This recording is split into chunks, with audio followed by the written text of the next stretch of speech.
सोचिए एक ऐसा सवाल जो पहचान से शुरू होता है और मौत पर खत्म ही हो जाता है। तुम कहाँ से हो? और जैसे ही जवाब आता है मैं बिहार से हूँ, अगले ही पल गोली चलती है और एक जिंदगी हमेशा के लिए खामोश हो जाती है। नमस्कार, आप देख रहे हैं भारत की सच, एक ऐसी कहानी जो सिर्फ हत्या नहीं बल्कि सवालों का तूफान है। दिल्ली की सड़कों पर रोज की भागती जिंदगी के बीच एक डिलीवरी बॉय अपने काम में लगा हुआ था। नाम था पांडव कुमार। जी हाँ, नाम पांडव कुमार था। सपने छोटे नहीं थे, जिम्मेदारियां बड़ी थी, लेकिन किसे पता था कि उस दिन उसका आखिरी ऑर्डर उसकी आखिरी सांस बन जाएगा। कहानी यहीं से नहीं बल्कि उस सवाल से शुरू होती है, जहां से हो क्या अब इस देश में पहचान बताना भी खतरा बन चुका है? क्या एक राज्य का नाम किसी की मौत की वजह बन सकता है? घटना के बाद सियासत की जमीन हिल गई है। बयान, आरोप और पलटवार का सिलसिला शुरू हो गया है। किसी ने कहा ये इंसाफ की लड़ाई है तो किसी ने इसे सियासी रंग दे दिया।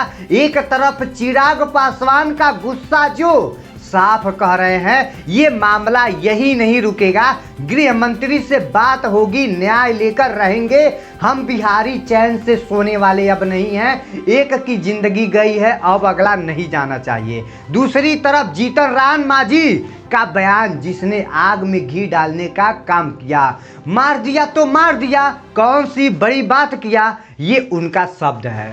सिर्फ ये बयान नहीं बल्कि एक चुभता हुआ सवाल बन गया है। क्या एक इंसान की जान इतनी सस्ती हो गई है? क्या दर्द अब सिर्फ बयानबाजी तक सीमित रह गया? आरजेडी की तरफ से मनोज झा का तीखा हमला, क्या हम कीड़े मकोड़े हैं? ये सिर्फ एक लाइन नहीं बल्कि उस दर्द की आवाज है जो हर बिहारी महसूस कर रहा है। और फिर तेजस्वी यादव का बड़ा बयान आता है, ये मोदी की पुलिस है, दिल्ली पुलिस जो केंद्र के अधीन है, क्या जिम्मेदारी भी वही तय होगी? सबकी नजरें टिकी है बस एक बयान पर, मुख्यमंत्री सम्राट चौधरी का बयान। उन्होंने कहा ये घटना दुर्भाग्यपूर्ण है, पिंडायनिक है, परिवार के प्रति संवेदनाएं जताई और सबसे बड़ा वादा न्याय होगा, ये परिवार को अनुशासन दिलाए। लेकिन सवाल वही है, क्या सिर्फ शब्दों से न्याय मिल जाता है या फिर जरूरत है उस शख्स कार्रवाई की जो मिसाल बन सके? जी हाँ, सरकार ने 8 लाख रुपए की सहायता देने की ऐलान कर दी है। 4 लाख श्रम संसाधन विभाग से मिलेगा और 4 लाख रुपए मुख्यमंत्री राहत कोष से मिलेगी। क्या ये किसी की जिंदगी की कीमत है? 8 लाख रुपए, एक ऐसा जो घर बिगड़ गया, उजड़ गया, जो अपने बेटे का इंतजार कर रही थी माँ, वो करते करते थक गई, इंतजार अब खत्म हो गया उसका। उम्मीद करती थी कि मेरा बेटा कभी आएगा, लेकिन अब नहीं आएगा। अब उसी का फोन अगोरते अगोरते वो पागल हो जा रही है। क्या सिस्टम इतना कमजोर हो गया है कि एक सवाल जान ले लेता है, एक स्टेट, एक राज्य जान ले लेता है? ये कहानी सिर्फ पांडव कुमार की नहीं, ये कहानी हर उस इंसान की है जो बिहार में रहता है, हर उस घर की मजबूरी है जो बिहार से हर किसी स्टेट में जाता है और वह सुरक्षित नहीं लौटता है। लेकिन जब सुरक्षा देने वाले ही सवाल बन जाए, इससे तो सिर्फ भरोसा किस पर किया जाए?